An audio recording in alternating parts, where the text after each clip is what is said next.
Welcome to friend Seva. இன்னைக்கு நம்ம பார்க்கக்கூடிய டாபிக் என்னன்னா, ஆதார் கார்டும் பேன் கார்டும் லிங்க் ஆயிருக்கா இல்லையாங்கிறத எப்படி செக் பண்ணலாங்கிறத பற்றி பார்க்க போகிறோம்.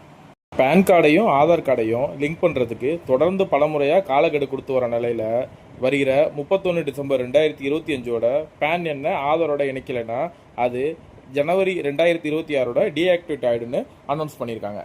ஆதார் எண்ணையும் பேன் கார்டையும் இணைக்க முன்னாடிலாம் இலவசமாகவும் அதுக்கப்புறம் 500 ரூபாவும் பிறகு ஜூலை 1, 2022 முதல் இன்றைய தேதி வரை ரூபாய் 1000 பெனால்ட்டியாக வசூலிச்சுட்டு வராங்க. இதுக்கான காலக்கெடும் டிசம்பர் 31 முடியுது. வாங்க இப்போ ஆதார் எண்ணும் பேன் எண்ணும் லிங்க் ஆயிடுச்சாங்கிற ஸ்டேட்டஸை செக் பண்ணலாம். ஃபர்ஸ்ட் உங்கள் குரோம் ப்ரௌசரில் இ-ஃபில்லிங்னு டைப் பண்ணிக்கோங்க.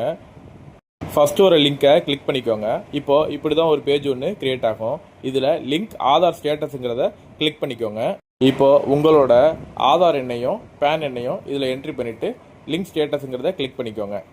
உங்கள் ஆதார் நம்பரும் பேன் நம்பரும் லிங்க் ஆயிருந்ததுன்னா your PAN is already linked to given ஆதாருங்கிற இந்த ஸ்டேட்டஸ் வரும். அப்படி இல்லைன்னா நீங்கள் 1000 ரூபா பே பண்ணி கண்டிப்பாக உங்கள் பேனையும் ஆதாரையும் லிங்க் பண்ணுற மாதிரி இருக்கும்.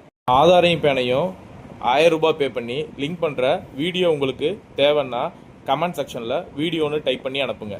அதுக்கான வீடியோவை மேக் பண்ணி போடுறேன். அவ்வளோதான் ஃப்ரெண்ட்ஸ். இது போல் யூஸ்ஃபுல்லான இன்ஃபர்மேஷன் பார்க்க நம்ம பேஜை ஃபாலோ பண்ணிக்கோங்க. தேங்க்யூ.